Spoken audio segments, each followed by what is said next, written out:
Hi guys, James from DBG, and today we're going to be doing an unboxing. This is the brand new 88mm Flak 37 from Warlord Games. It is plastic with metal crew. Obviously down the side here you see what's in the box. So you get your plastic 156 scale 88mm Flak 37, 7 crew, a snack card, water slide and construction leaflet. If we flip it over, we get a whole load of bump about the Flak 37 and some awesome pictures of what it looks like completed. I will say now, I've already opened this because I was sent to by a client, not by Warlord Games. I would love to be sent stuff by Warlord Games. So Warlord Games, if you're listening, send me stuff. But a client sent me two to add to his force that I'm working on at the moment, and there'll be videos on that a little bit later on. So, without further ado, let's crack this bad boy open. Alright, so that's the cellophane sliced.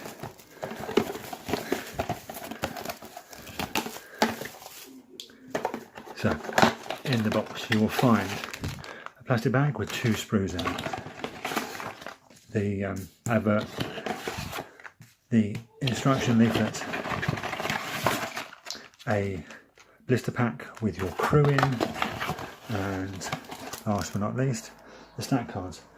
There is no large base for your gun, so if you want to base it, you need to purchase the bases separately, or do what I do, go to Poundland and buy a pack of recordable CDs.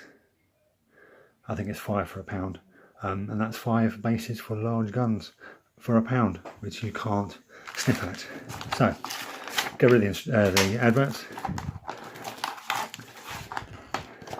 So the instructions.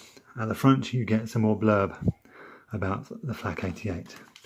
The next page you get a really detailed look at the decal sheet.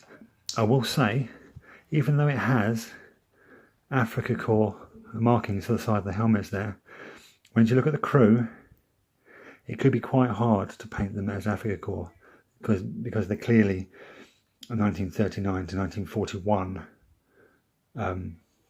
crew in their equipment. Anyway, everything is labelled and the parts labelled on the sprue, unlike the previous 2 kits I built, which was the Opal Blitz and the Marder. They had a diagram of the sprue with the numbers on there, but no numbers on the sprue itself, which was a bit annoying. Anyway, I will say, when you do first do this point, glue that to that and let it dry completely before you attach those, because the fit there is very tight.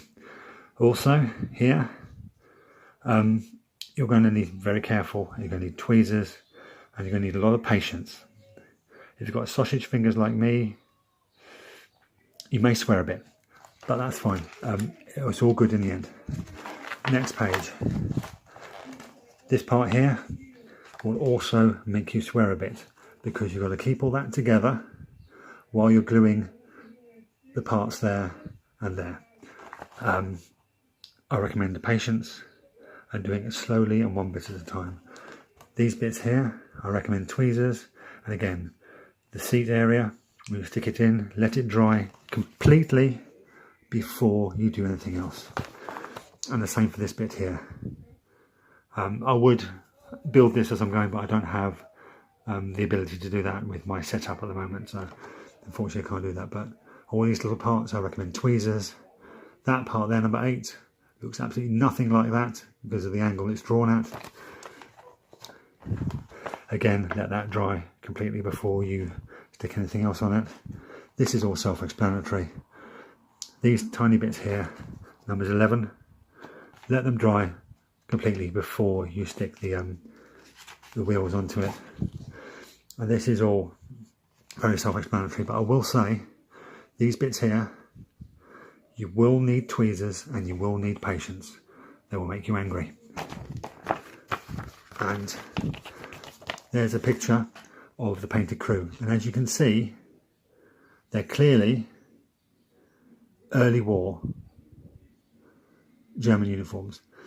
At a push, you can paint them as DAC. I mean, I'm painting them as DAC because that's the commission I'm working on. But you can't really see it. But the loader, I can focus, actually has a gas cape pouch on the front. By loader, I mean gunner. Gas mask cage on the front of his tunic, like you would find in the soldiers who took part in Poland and the Low Countries. So there you go. Right, let's have a look at the crew. You get 6 bases, because you only need 7, because one of them sticks to the gun itself. So the standard bases, there's the gunner himself, and as you can see, there is the gas cape. And then you've got a spotter, and a loader. There's the officer or NCO, another loader. And notice he's got a covered helm. And 2 more loaders. So that is the standard Warlord Games metal. You would have seen them before because they're probably the same ones as from the metal. And I think it's metal and resin Flak 37 that they did. Let's have a quick look at the stat card. The standard stat card gives you all the options and the points values there, and the statistics, the damage it's going to be doing to your opponents. And there you go, there's the points values and a nice picture. So put that to one side.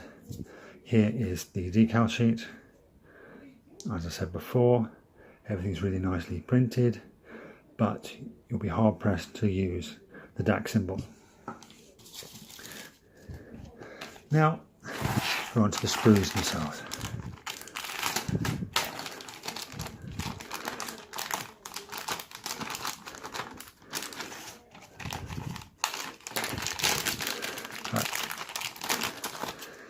It was originally 1 sprue, but clearly they've broken it to fit it in.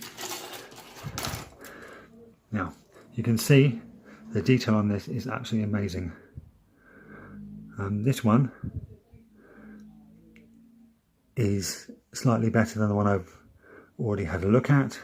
As you can see, there's a little bit of flash there. And you see the details and rivets and all the equipment is really well done. Look at the other one. There's the cross stand, all the trimming wheels. There's the struts for the seats and holding on the gun shield, and that one is to guide the shells in. There's some more parts of the stand. Your obligatory gun case, shell casings, and shells. So there you go. That is what the sprue looks like. Now if you give me a couple of minutes, we'll see what a built one looks like. And welcome back. And as you can see, there is one completely built. There's a crew which you've seen before. There's my standard CD base that I put them on. Here is that's the shell case and the actual shell itself, really nicely done. Here is I haven't stuck them together properly because it makes it easier to paint. There's the gun itself. The amount of detail in this is fantastic, but it is a bit fiddly, I will warn you now. And then here is the cruciform base in all its glory. And then that just sits in there like that. Obviously it will be glued down so it sits properly. Arrange your crew around, do your texturing and your basing, and then that is it.